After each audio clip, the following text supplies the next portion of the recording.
والضحى والليل إذا سجى ما ودعك ربك وما قلى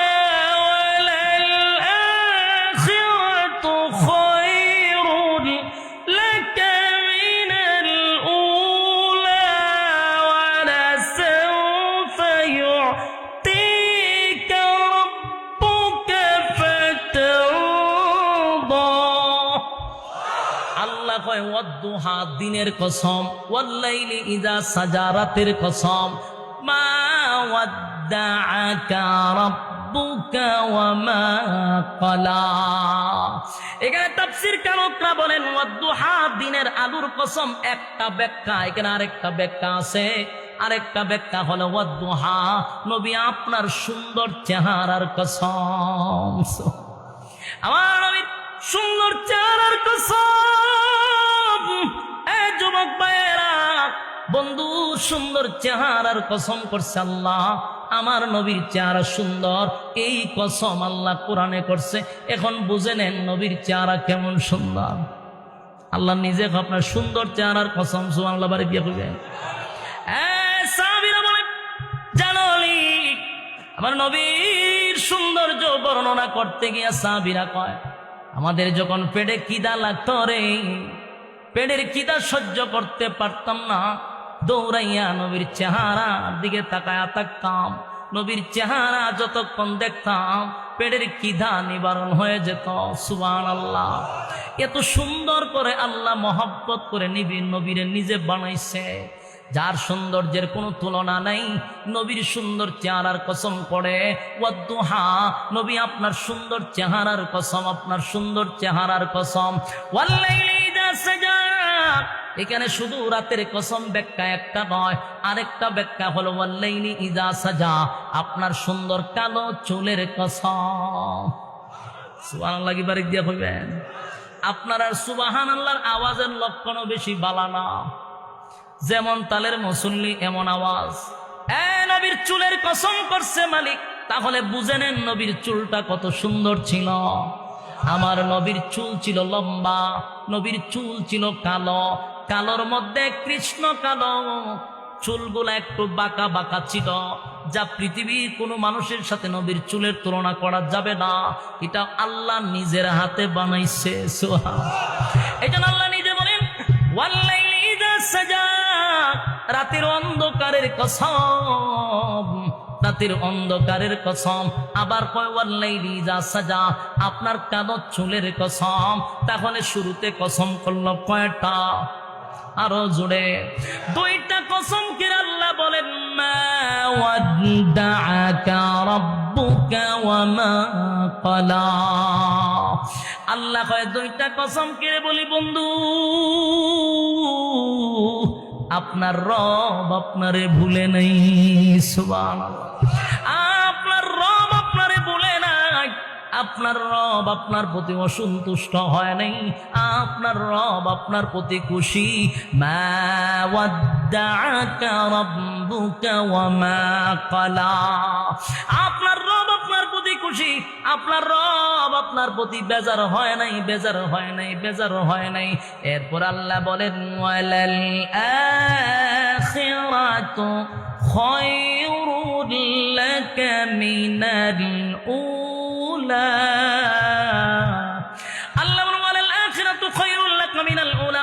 বন্ধু এখন আপনাকে যা দিছি, দুনিয়ার নিয়ামত আপনার যা দিছি, পরবর্তীতে আপনার জন্য আরো কোটি কোটি কোটি গুণ বাড়ায়া দিব।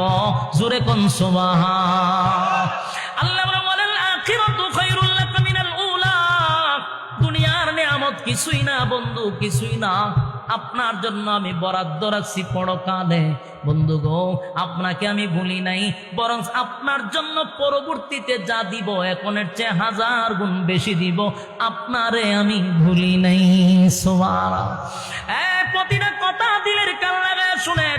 এই কথাগুলি নবীরে আল্লাহ বলতেছে সূরা দোহা নাজিল করে। কারণ বন্ধু তো অভিমান করছিল, মনে করছে আল্লাহ ভুলে গেছে। বেঈমানরাও কয় নবীরে ভুলে গেছে। আল্লাহ কয় মা ওয়াদ্দাআকা রাব্বুকা ওয়া মা ক্বালা, আপনার রব আপনারে ভুলে নাই, ভুলবে না, ভুলতে পারে না, কারণ আপনার রব আপনারে আগের চেয়ে বেশি মহব্বত করে। এরপর আল্লাহ বলে ওয়ালাল আখিরাতু খায়রুল লাকা মিনাল উলা, আপনাকে আপনার রব যা দিছে এর থেকে 1000 গুণ আরো বেশি দিবে, আরো বেশি দিবে। সুবহানাল্লাহ।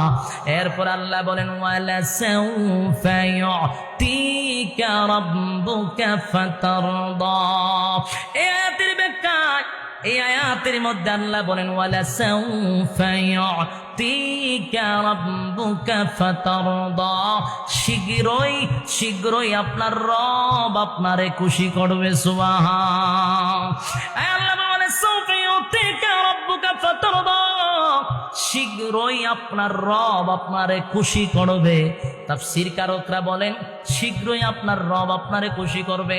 এর ব্যাখ্যা তাফসীরকারকরা বলেন এটা হতে পারে আমার আল্লাহ পরবর্তী মক্কা বিজয়কে ইঙ্গিত করেছে। হয়তোবা আল্লাহ বন্ধুরে আরশে আজিমের মেহমান বানাবে, সেটার ইঙ্গিত করেছে।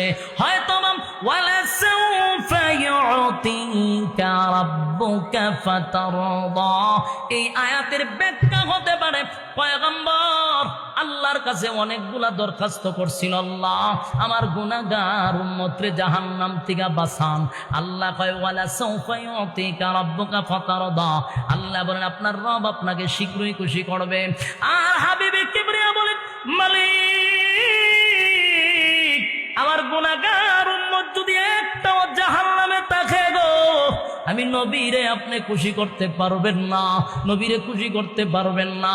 তাই আল্লাহ মনে হয় সমস্ত দাবি দাবা মেনে নিল, আর সাথে সাথে বলল ওয়ালা সাউফা ইউতিকা রাব্বুকা ফাতারদা, চিৎকার দিয়া কোন সুবহান।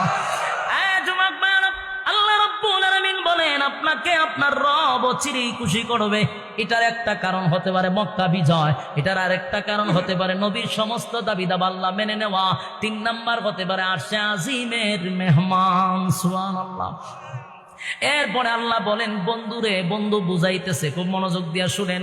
আল্লাহ বলেন আলাম ইয়াজিদিকা ইয়াতীমান ফাআওয়া, এবং আপনি কি এতিম ছিলেন না?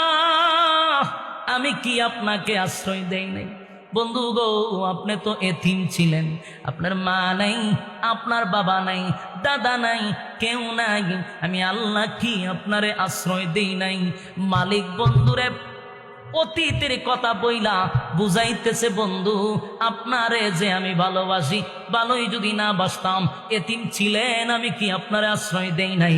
এরপর আল্লাহ বলেন ওয়াজাদাকা আইলান ফাআগনা, এরপর আল্লাহ বলেন আপনি পথ হারা অবস্থায় ছিলেন, আমি আপনাকে কি পথ দেখাই নাই?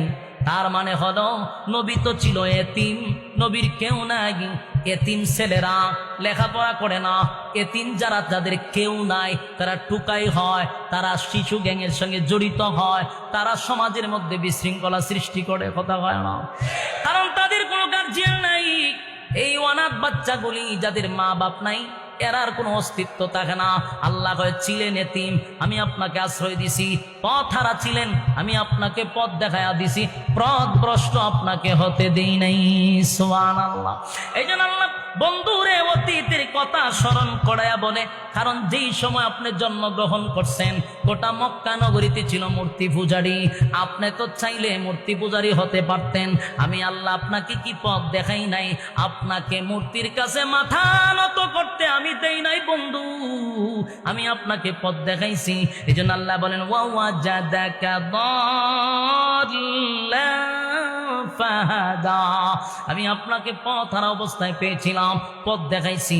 এরপর আল্লাহ বলেন ওয়াজাদাকা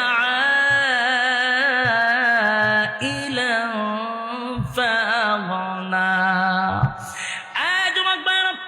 বিশেষ করে আলেম ওলামাদেরকে বলি, এই আয়াত ব্যাখ্যাটা আপনারা মসজিদেও করবেন, বেশি বেশি করে এই আয়াতের অর্থ আপনারা মসজিদে প্রচার করবেন, মুসল্লিদের কান পর্যন্ত পৌঁছায়া দিবেন। ওয়াজাদাকা আইলান ফাগনা, এই আয়াতের অর্থ দিয়া বেশি ওয়াজ করা দরকার।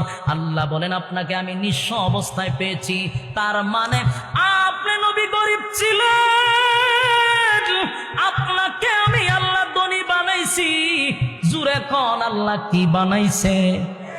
আরো জোরে, আরো জোরে। ধনী বানাইছে, ধনী বানাইছে, ধনী বানাইছে। বারবার কেন বানাইলাম? একটু ঘটনা আছে সামনে। আল্লাহ বলেন ওয়াজাদাকা আইলান ফাগনা, আমি আল্লাহ আপনাকে, আপনি গরিব ছিলেন, আমি আল্লাহ আপনাকে ধনী বানাইছি। এটা কিন্তু আমার কথা না, কোরআনে বলছে। কথা হয় না? হ্যাঁ, আমার কথা না, কোরআনের কথা। ওয়াজাদাকা আইলান ফাগনা, বন্ধু আপনি গরিব ছিলেন, আপনাকে ধনী বানাইছি। কথা কি বুঝতেছেন? আমার আল্লাহ বলেন ধনী বানাইছি। আর বাংলাদেশের কাঠমৌলবীরা সারাটা দেশে কানে হাত দিয়া ওয়াজ করে আমার নবীর পেটে পাথর ছিল, এই ওয়াজ হুনাইতে হুনাইতে ভাবলি গিয়ে মুখস্থ করছে।